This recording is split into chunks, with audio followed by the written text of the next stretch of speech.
أعوذ بالله من الشيطان الرجيم بسم الله الرحمن الرحيم.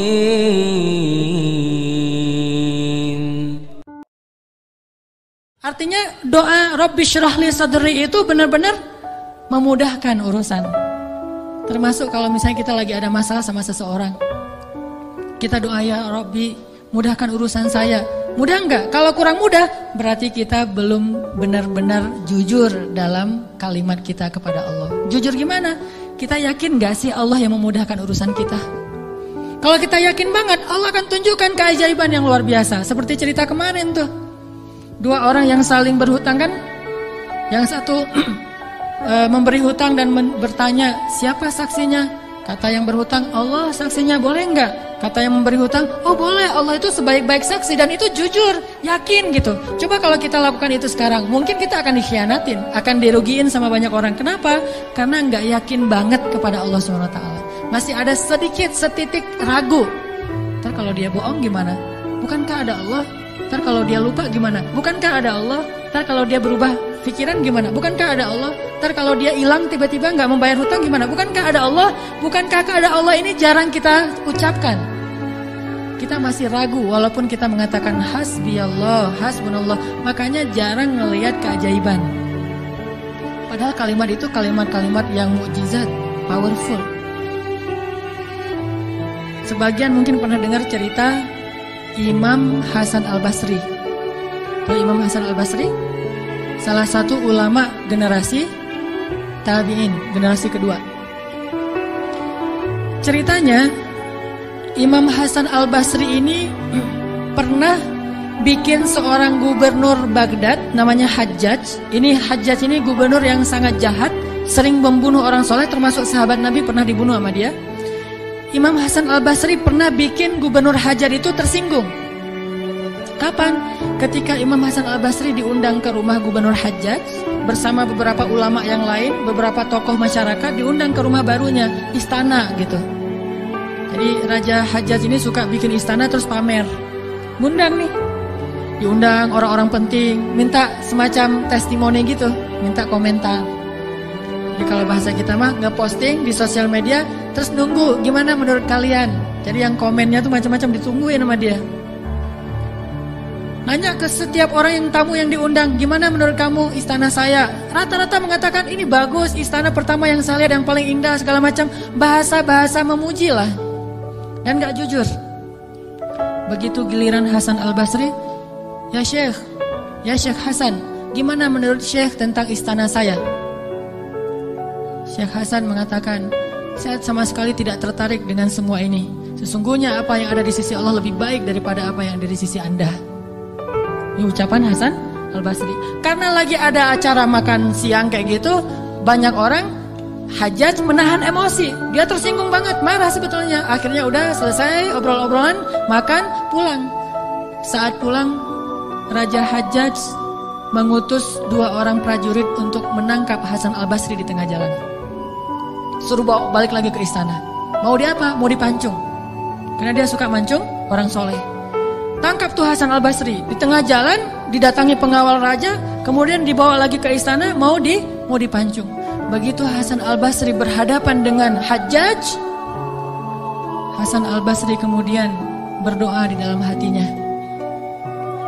Yang tadinya Hajjaj marah besar, pengen bunuh Hasan Al-Basri, pengen memancung Hasan Al-Basri, tiba-tiba pas melihat wajah Hasan Al-Basri, Hajjaj ini berubah seperti orang yang kena hipnotis. Tiba-tiba dia tersenyum, tiba-tiba dia jadi orang yang humble, hangat banget, langsung memeluk Hasan Al-Basri. Selamat datang wahai Syekh, selamat datang, duduk. Syekh, beri saya nasihat, terus dikasih makanan, minuman. Setelah itu dipersilakan pulang, dikasih kendaraan yang terbaik. Sampai akhirnya Hasan Al-Basri keluar dari istana. Ketika di tengah jalan, pengawal-pengawalnya Hajjaj bertanya kepada Hasan Al-Basri, ya Syekh, kami tadi diutus oleh Raja menangkap Anda agar Anda dipancung karena Raja tersinggung dengan obrolan tadi ketika makan siang. Dan Raja dalam keadaan marah besar. Tapi begitu bertemu dengan Anda, tiba-tiba dia berubah, jadi baik, jadi kasih sayang, jadi luluh, emosinya jadi reda. Apa yang Anda lakukan kepada dia? Apakah Anda punya sihir? Kata pengawal. Kata Hasan Al-Basri, saya tidak pakai sihir. Terus apa? Saya sebelum bertemu dengan Hajjaj, tadi saya berdoa. Apa doanya? Ya Rabbi, Engkaulah yang menggenggam hidupku. Kepadamulah aku berserah. Ya Rabbi, padamkanlah amarah di hati Hajjaj sehingga aku selamat sebagaimana Engkau mendinginkan api kepada Ibrahim sehingga dia selamat.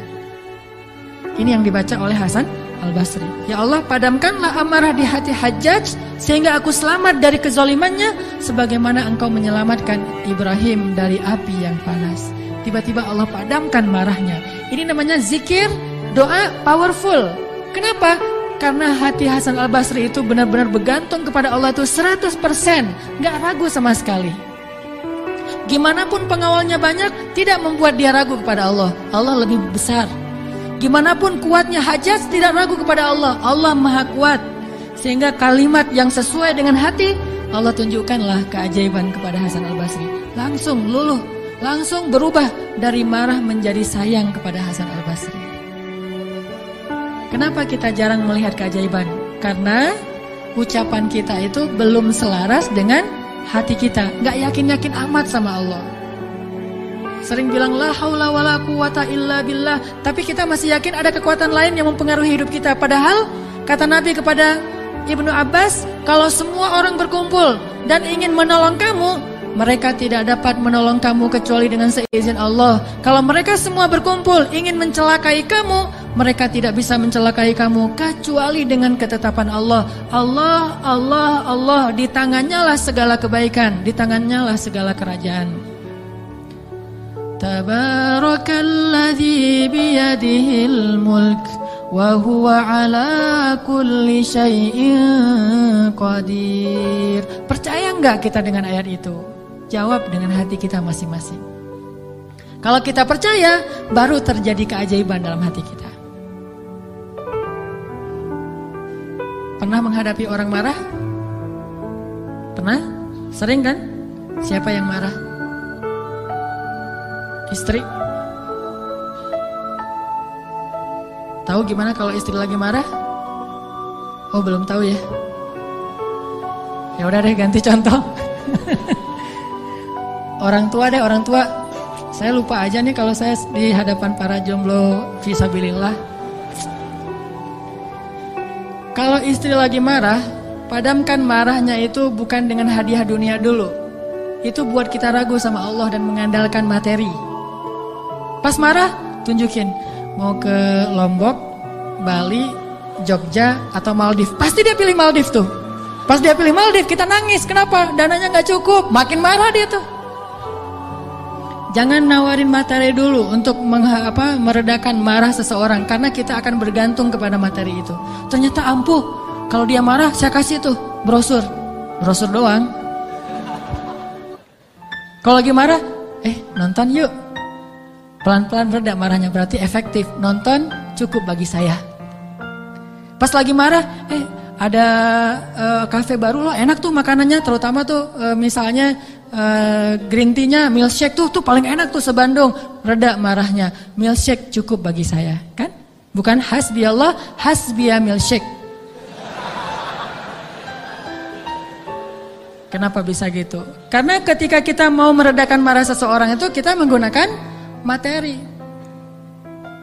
Atau menggunakan bahasa-bahasa ngegoda, ngerayu, gombal tadi. Tapi kan lama-lama agak-agak habis juga ya bahan menggombal ya. Harus buka, jadi teman-teman bisa ke Gramedia mungkin beli buku dengan judul Kumpulan Gombal-Gombal Efektif. Udah teruji, banyak yang menggunakan gombal ini dan berhasil meredakan amarah. Mungkin, tetapi itu berarti kita tidak mendapatkan yang paling luar biasa, sehingga suatu saat kita akan kewalahan sendiri. Berapa sering kita bisa memberikan materi, memberikan brosur, memberikan kafe, memberikan nonton, memberikan hiburan, entertain segala macam. Berapa sering? Coba sesekali ketika menghadapi seseorang yang marah, andalkan Allah. Pas mau ketemu orangnya, ya Rabbi, ya Rabba Ibrahim, wahai Tuhan Ibrahim, padamkanlah amarah istri saya sebagaimana engkau memadamkan api bagi Ibrahim. Terus temuin, kalau masih marah, ya Allah, astagfirullahaladzim, berarti saya belum jujur nih, masih belum yakin sama Allah, istighfar lagi, ya Allah padamkan. Masih marah, ya Allah padamkan. Terus saja sampai yakin. Kalau kita yakin itu berubah loh, benar-benar berubah. Kalau nggak bisa langsung, bertahap, tergantung iman. Ada orang yang imannya baru redam amarah seseorang itu 1 jam, berarti imannya iman 1 jam.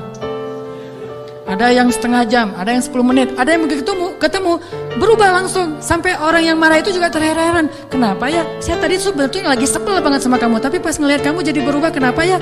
Karena Allah. Ini mah masalah iman, bukan masalah fasihnya mengucapkan hasbi Allah. Semua kita mah yang namanya hasbi Allah pasti fasih, apalagi sadaqallah itu paling fasih tuh.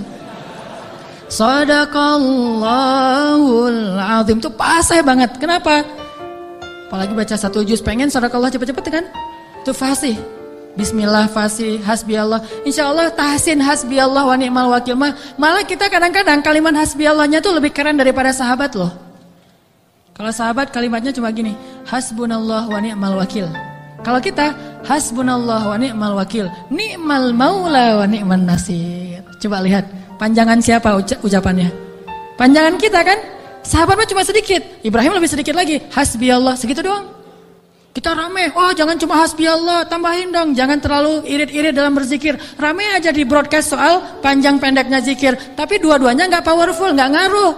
Yang bilang hasbi Allah wa ni'mal wakil sama aja, yang bilang hasbi Allah wa ni'mal wakil, ni'mal maula wa ni'man nasir, diulang 33 kali, tapi nggak ngaruh. Kenapa?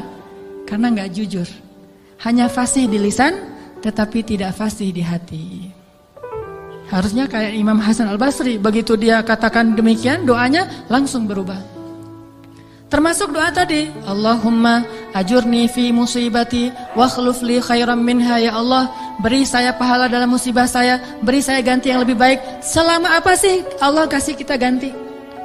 Di situ kita bisa mengukur keimanan kita. Kalau begitu kita berdoa langsung dapat ganti, itu imannya ajaib tuh. Kalau kita berdoa tunggu gantinya sebulan kemudian, itu imannya standar. Kalau kita udah berdoa tapi nggak diganti-ganti, berarti kita bermasalah, nggak yakin-yakin amat sama Allah. Pengen nggak begitu berdoa langsung Allah menunjukkan keajaiban? Kita pengen aja nggak berani ya, karena kita nggak percaya bisa. Kita mau mengatakan pengen, itu aja kita nggak berani karena menganggap itu nggak realistis. Masa sih bisa?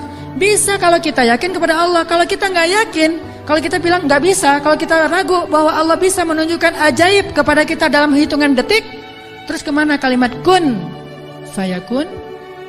Masalahnya kita nggak yakin untuk bilang pengen, begitu doa langsung Allah kabulkan. Itu aja kita ragu. Kenapa? Kita nggak percaya itu bisa terjadi dalam hitungan simsalabin abrakadabra. Kita nggak percaya itu bisa terjadi dalam satu kalimat kun. Makanya tidak ada kun dalam hidup.